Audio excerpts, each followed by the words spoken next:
tight. Okay, so I'll do this. The Westport Library and the Quick Center for the Arts presents Oh Brother, Not Another Podcast with me, Miggs Burroughs. And I'm Trace Burroughs. And today we're very excited to have on the show Aruba Red, also known as Natasha Bruce, the daughter of the legendary musician Jack Bruce, who's a fantastic musician, songwriter, and singer in her own right, which I just discovered recently. I'm just to talk about that for a second, and we'll get into everything else.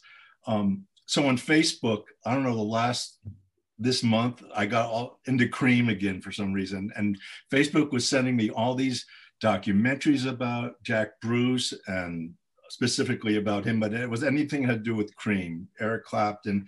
And so all of a sudden, I see a video and it says that it's Jack Bruce's daughter, and I didn't even know, I knew nothing about his family, that he had children, and I said, "Wow, I got to listen to this." And so I played "We're Going Wrong," and I was blown away by your voice and the sensitivity of the whole thing. And so that's how I discovered you. And I said, "Oh, I got to ask her if she'll come on the show." That's so nice. I'm Finally, doing some positive ad targeting, I guess, or something. Yes.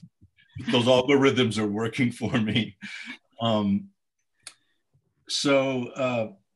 We have a lot of questions. You've got your new album's coming out in March, right? Yeah, so this is a live album, which is coming out on March the 11th, which is the 1-year anniversary of when it was recorded. So that was like our last proper full band gig before the first lockdown. Back in March 2020. So yeah, luckily we had that gig recorded, not knowing that it would be the last gig for quite some time. So how would you describe your style of singing? I make alternative soul music inspired by the themes of healing and transformation. That's how I describe it. I'm very inspired by a whole host of musicians and artists. I would say vocally, Erykah Badu is one of my biggest inspirations. I also love the storytelling of Cat Stevens, Yusuf Islam, and Bob Dylan. I love so many different kinds of music. Anything that really tells a story and can transport me to another place, I love. So I reading up on all about you.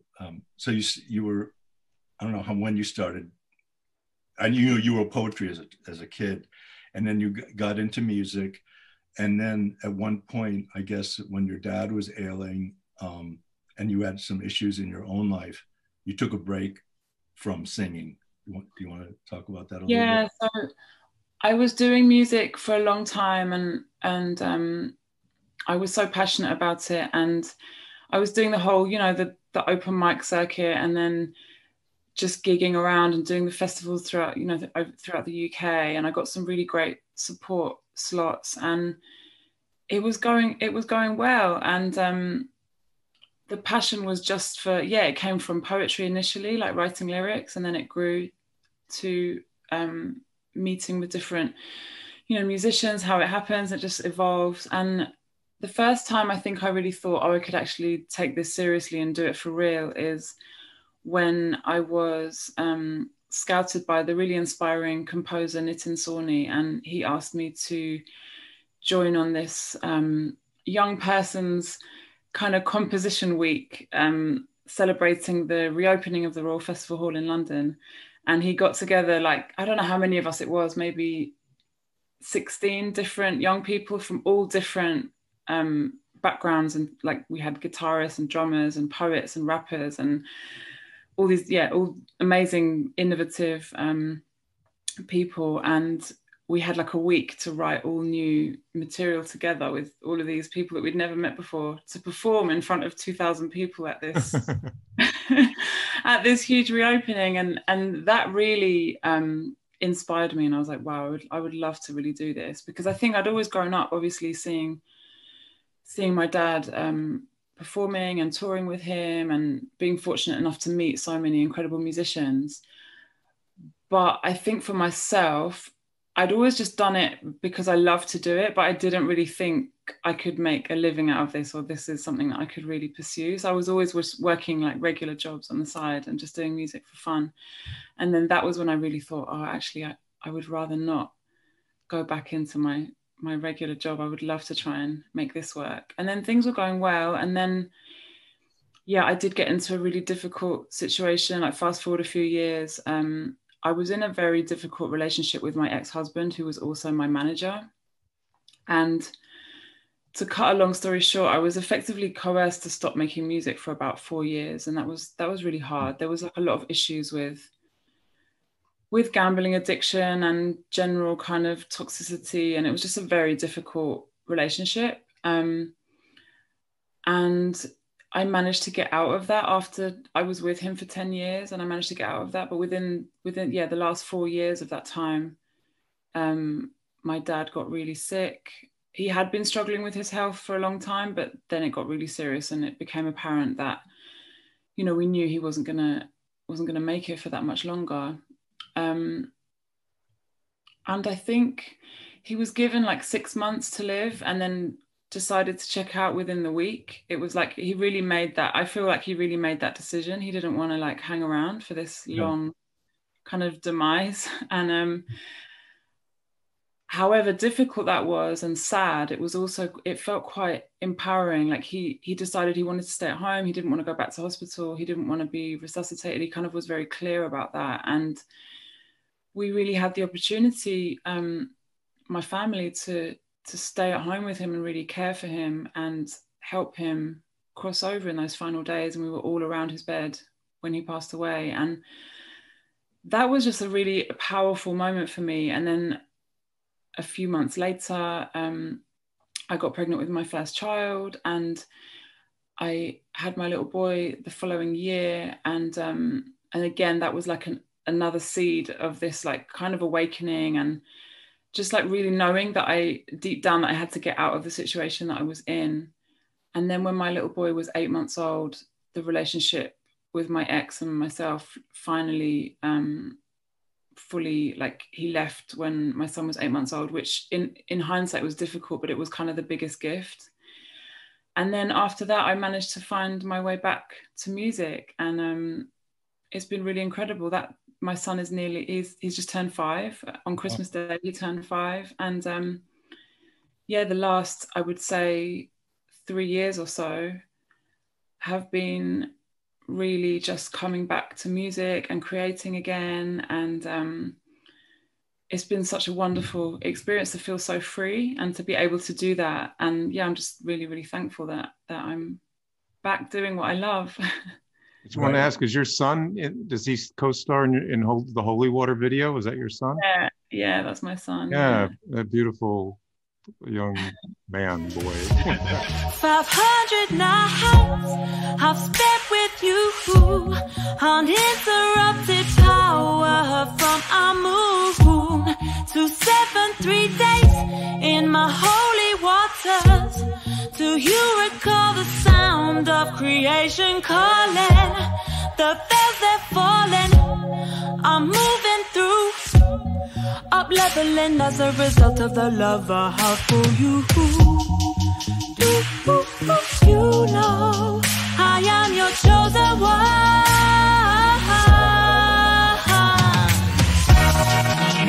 Yeah, a beautiful video. But why don't, right off the bat, just say your website so people can know where to hear some of your music.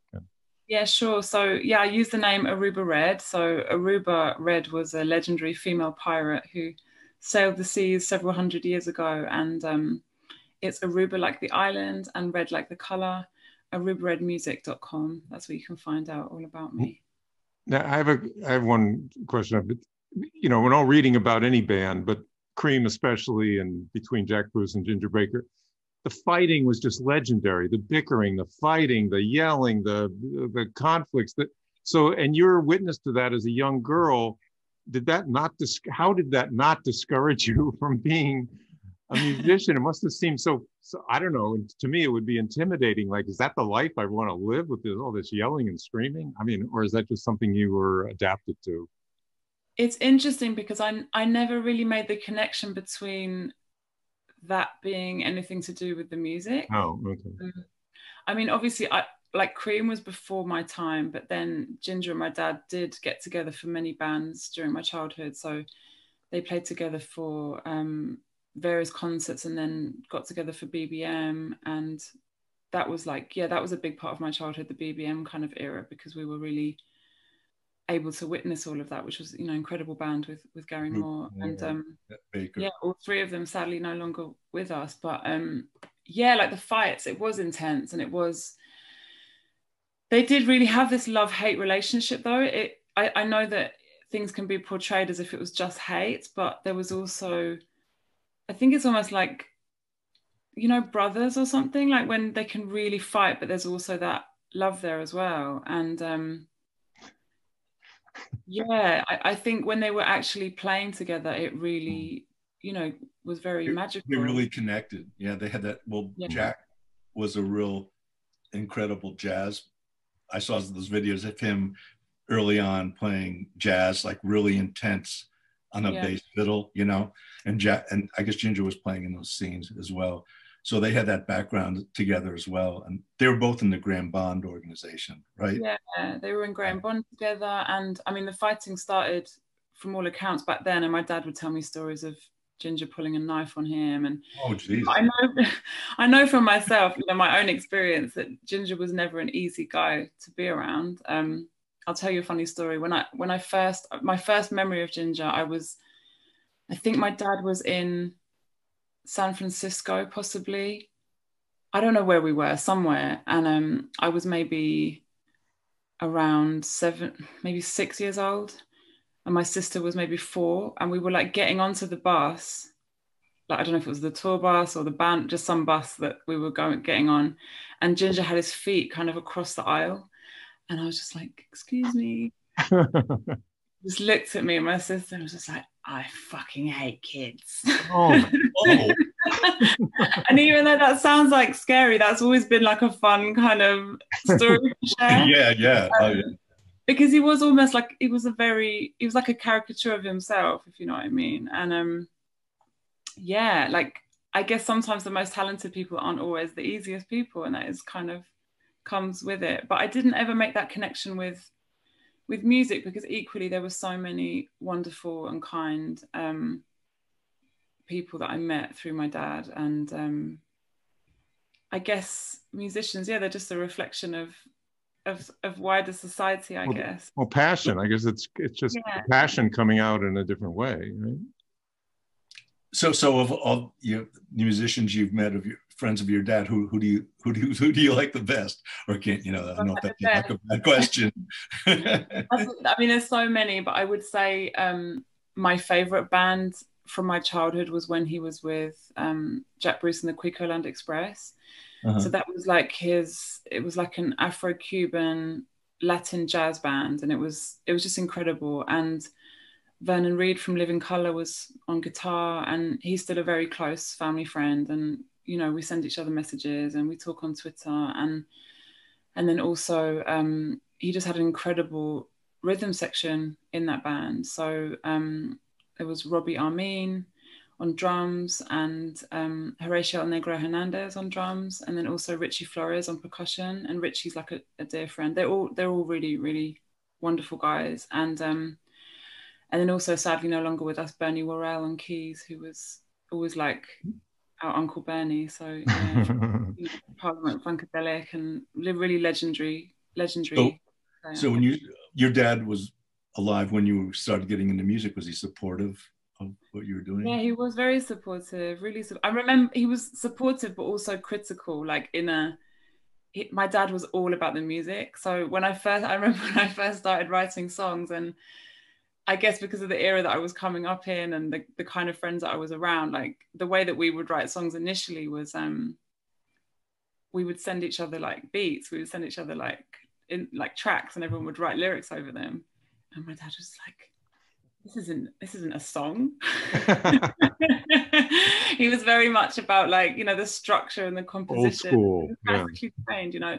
Don't get me wrong, he loved like hip hop and all different kinds of music, but at the same time he was quite he was always honest. He wouldn't just say, yeah, this is great because you happen to be his kid. Like, he would always be honest. But he was also very, very supportive. And yeah, when I had that first gig with Nitin Sawhney, my dad was a big fan of Nitin's, and he came down and he was like, that was a really nice moment because Nitin had always grown up listening to Cream and really was inspired by my dad's music. And then my dad was aware of Nitin's work, and they had a nice kind of moment together. And then Nitin ended up musically directing my father's tribute concert after he passed away. Oh yeah, I was just going to ask you about that.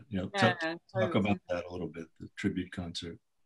The tribute concert, so we when my dad died, my mum knew quite soon afterwards that she wanted to put on an event to honor his memory. And I remember her just kind of really coming up with the idea that she really wanted to do something really special. And we discussed the Royal Albert Hall and the Roundhouse and these different kind of iconic venues in London. And she really asked me to come on board to help to produce this show. And then I got in touch with Nitin because I just felt like I really needed somebody who could hold the magnitude of something like this that we were going to put together. I needed to know that there was someone there who musically really understood the diversity of what my dad had achieved and just all the different genres and styles. And I didn't want it to be just like too much classic rock or just jazz or just blues. It had to be everything, you know, and I knew that Nitin was able to achieve that. So I was so happy when he said yes. And then it was just kind of full steam ahead for a whole year, just organizing that. And it was quite a feat. Like, we had 36 different musicians perform songs from throughout my dad's career, like all the different periods from the Graham Bond organization right up to his final album, Silver Rails. And it was a really, really wonderful night. And we raised a lot of money for the local children's hospice that my dad supported during his lifetime. And it was very emotional, but I really felt his spirit in the room that night. And by the time the concert came around, I was like 7 months pregnant with my son, and I got to sing on the stage, the Roundhouse. It was just a very special night. Nice. Yeah, and we had some incredible people play. We had Ian Anderson from Jethro Tull, and Ginger was there. I got to sing with Ginger. An experience. We had Mark King from Level 42, and Vernon Reid flew over from New York and performed. And just a whole host of incredible. We had Joss Stone singing. It was just an amazing night. Yeah. So you're coming out there, unless you've already started. I think you did start a week or so ago, the 7-part online series. Yeah, so the 3rd installment is coming out tomorrow. What's that all about? So we recorded the last proper show, which was also my first headline gig, on the 11th of March 2020. And we filmed it as well. And then when lockdown happened, we realized that there's not going to be any gigs for quite some time. So I just really wanted to create something that would bring some life from that concert into people's, homes while they're kind of not able to go to shows and stuff. So what we've done is we've created this 7-part mini documentary series called The Inspiration Behind the Tracks. And each episode really delves into the meaning behind one of the songs that was performed that night. So we dive into seven songs throughout the series, and it's a mixture of music and discussion and nice footage from the gig and other moments throughout my career. And then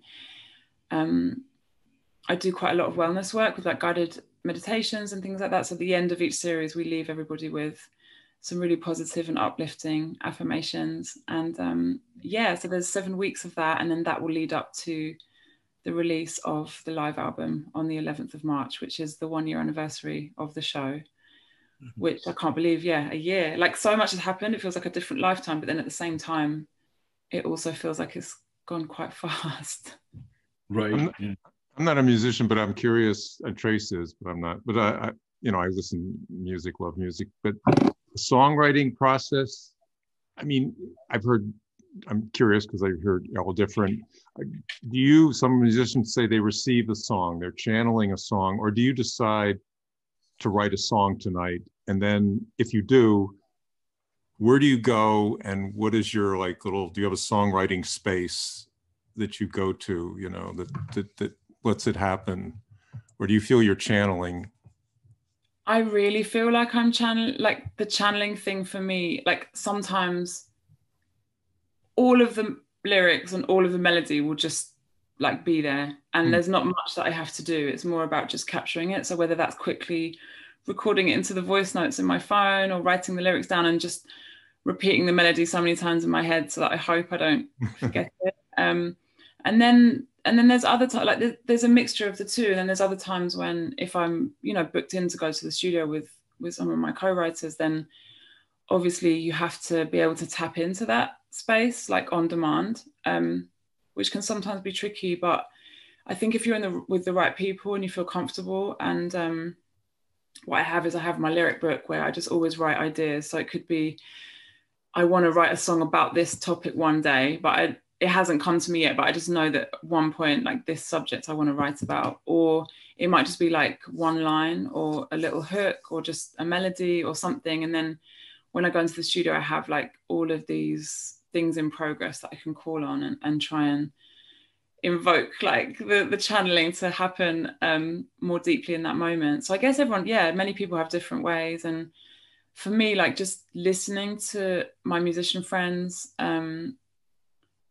just messing around on their instruments will always inspire something to kind of come through. And I just love the experience. The time that we create the music is definitely my happy place, more so than the releasing of it. I think that's definitely where I'm the most content, is when I'm just in the studio, or wherever I am creating. So there's a few studios near where I live in London that we usually go to.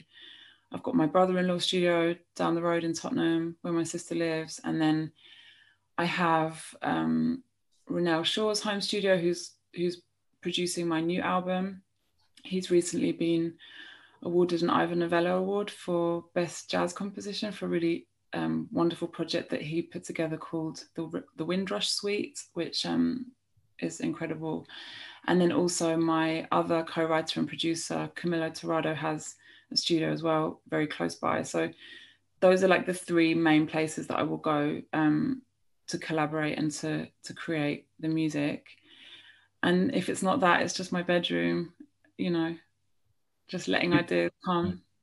Yeah. So you have a lot of co-writers that collaborate with you. Do they help out with the lyrics, or it's just the music part, or? Mainly just the music. I wrote all of my lyrics myself up until quite recently, but with the most recent album, Ronell and me have I'm getting more comfortable with taking on board suggestions and bouncing back off with each other. So that's a nice experience to really, really collaborate, and I'm getting more involved with the music as well. So yeah, I would say primarily 99% of the lyrics are mine, but sometimes I'm always open to my co-writers suggestions, and sometimes he'll just question me what does this mean, and why have you said this? And then it will kind of really draw out of me what I'm really trying to say, and we can try and condense it in a way that's maybe easier to fit into a certain rhythm that we're trying to make it work, and things like that. So yeah, we do kind of chisel away at things to make them into the right shape, for sure. So you have four siblings, one from your father's first marriage, and then three from the second one. Am I correct? So two from my mom, and then my older brother Malcolm from my dad's first wife, and then I had my other brother Joe, who passed away when I was 15. Oh, so yeah, Malcolm's the bass player, right? Doesn't he play with that group that tours us Cream music called something like? Music of Cream or something like that. Yeah. Right. Any of your other brothers and sisters musical? like you? So my sister Kyla, she's a filmmaker. She makes amazing films, but she is also musical. She plays piano and she sings, and she did perform a song at the tribute concert, which was really beautiful, and that was a big deal for her. She's quite shy, and I know it took a lot for her to get up and do that, but she really wanted to do it for my dad, and she did a beautiful performance, and it was amazing. And I think Weird of Hermiston, she performed on piano and vocal with a string quartet, which was really, really gorgeous. And then my brother Corin is a drummer, but not professionally, but he's and a DJ as well. So yeah, he's all, everyone. I think everyone's musical, but I seem to be, for my mum's kind of set of us, I'm the only one that's like pursuing it as a profession. Have you played in the States yet? I haven't. I've recorded in New York, and I've worked a couple of times. I used to work for a company called Rock and Roll Fantasy Camp. I don't know if you've heard of it. They made an appearance in The Simpsons. That was an incredible job. So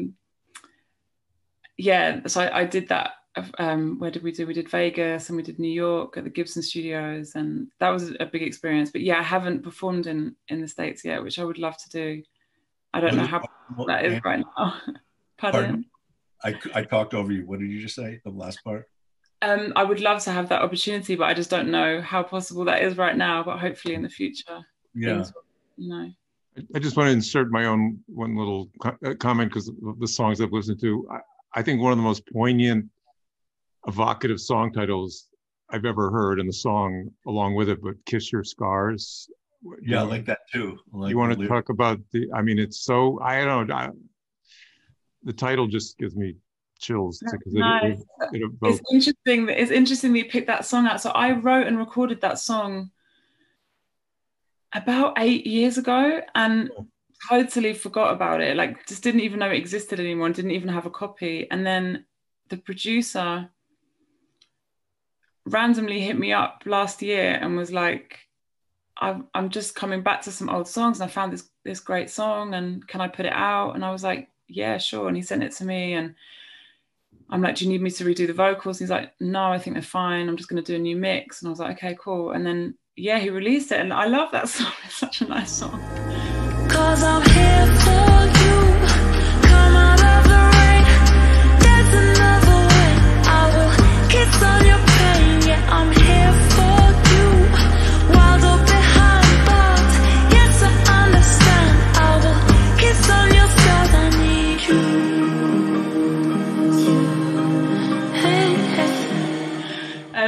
That song "Kiss Your Scars," I think it was just really, I was trying to convey, when you love somebody that feels like they're broken or they're not good enough, and it's like just really loving all of that person and really accepting all of who that person is, even the scars and the difficult part. That's what that song was. Not said in 3 words, it says so much. Well, anyway, that's my thank you. Well, I love your lyrics.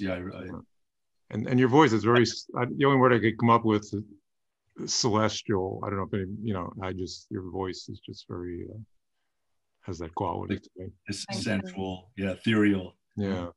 I love those descriptions. Yeah, that's a compliment for sure. Thank you so much. Do you want to talk about you have these Aruba Red Treasured and then Bespoke Creations? Do you want to say anything about that part of your life? Yeah, sure. Aruba Red Treasured is like a sustainable, slow fashion store, which I created with my friend who's an ethical stylist, Ashlyn Gibson. And she came up with this concept of like an alternative to traditional band merchandise. So rather than just kind of mass producing cheap t-shirts and plastic pens and whatever else we normally do, like we really wanted to come up with really small run of like really lovely items that people could treasure forever. So Aruba Red Treasured. So we have like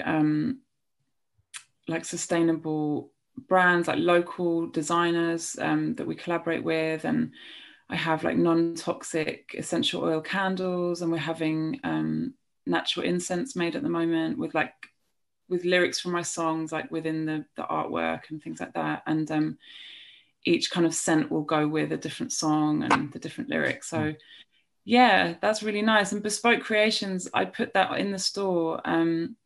If people want like personalized poetry created for a special occasion, like if they wanted something for a birthday or, you know, something to mark a special moment in their lives, then I'm able to write meditations for people or poetry. And I really love to create personalized things around a theme. I really love to do that. So that's something that I offer.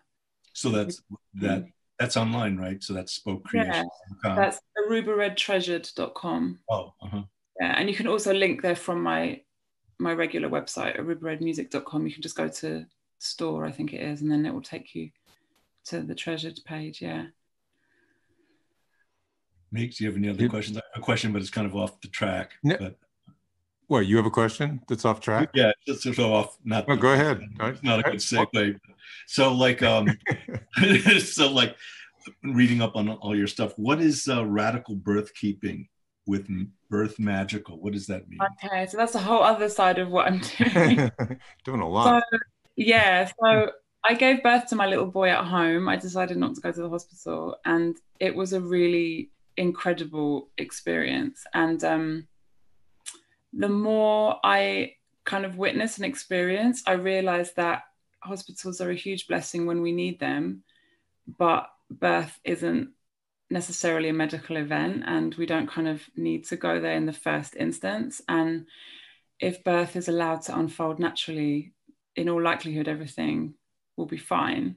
And a birth keeper is somebody who really protects that space of the birthing mother and the family, and to kind of really allow the physiological and natural hormonal unfolding of birth to unfold, which is just very, very difficult to do in a strange environment, because we're mammals, and when there's bright lights and strangers, our bodies won't open, they're going to stay closed. So it's just, my role as a birth keeper is I hold space for women, and I protect the traditional teachings of what birth can be. And I walk with women through their pregnancies and offer them support during pregnancy, during birth, and then also postnatally with breastfeeding and with looking after their newborns and things like that. So that's really something that I feel really, really passionate about, and it really weaves into some of the topics that I sing about within my music. And one of my most recent single, Wild Woman, was selected as the Free Birth Society theme tune for their podcast, which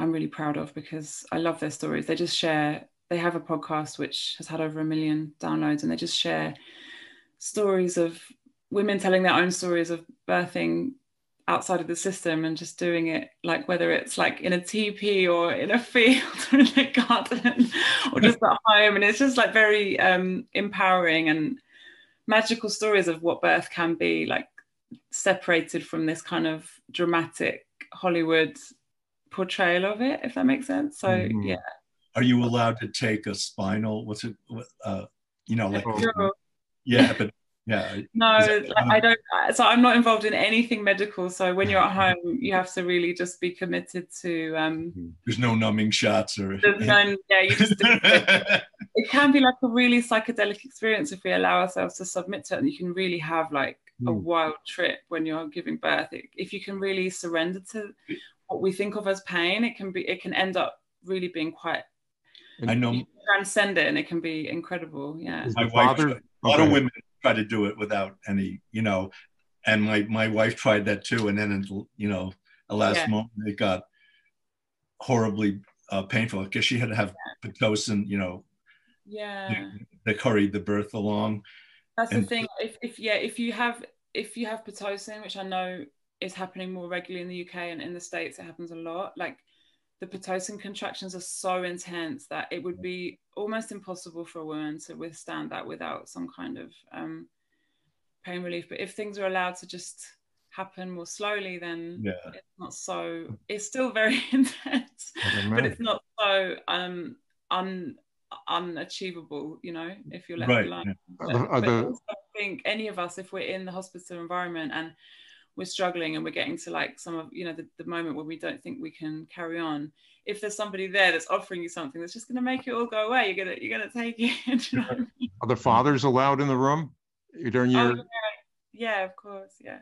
Okay. Whatever the family wants. It's mainly about putting the mother in. She's at the pinnacle of the hierarchy in that situation, rather than the hospital system or the doctor. It's like the woman is at the top, and then everybody kind of caters to what she needs to get through the experience in the most positive way possible. Probably would have helped. I mean, I have a wonderful son, but my wife's words to me were "get the F out of the room." So I didn't get to treasure the experience. Yeah, I guess whatever they want at the time needs to. Everyone's different, and everyone has their own wishes and handling it. Yeah. But so Birth Magical is the name that I use for Birth Magical, okay. My birth offerings. Yeah, and I create guided meditations for pregnant women and things like that. And that can all be found at birthmagical.com and on Instagram as well. So why don't you plug, because we're going to end soon, right, Miggs? Yeah. Where people can find your music. Sure. So I'm on all the platforms like, you know, Spotify and Apple Music. You can just type in Aruba Red. So Aruba like the island and red like the color. You can head to my website, arubaredmusic.com, and that will link you to everything. And then you can also come and find physical CDs on Bandcamp and on my website. And I'm just on all the social media platforms. If you type in Aruba Red, you will find me. Music with a message. Well, it's been great hearing about everything. Yeah, phenomenal talent. Thank you. Thank you for sharing. No, I appreciate all your kind words, and it makes me happy that you found my little tribute to my dad, because Ronell, my collaborator, he suggested that we record that after my dad passed away, and that's the first thing I recorded since after he that I had filmed, and it was his idea, and it was just really, really nice, and great, awesome, the best covers I've ever heard. Great rendition, and your dad's was great, and so was yours. So there you go. Right. I'm glad that Facebook guided you to that. Yeah, it guided me. Yes, it's amazing, Facebook in that way. No, it's awesome. Thank you again. Bye. So nice to meet you guys. Take care. Bye.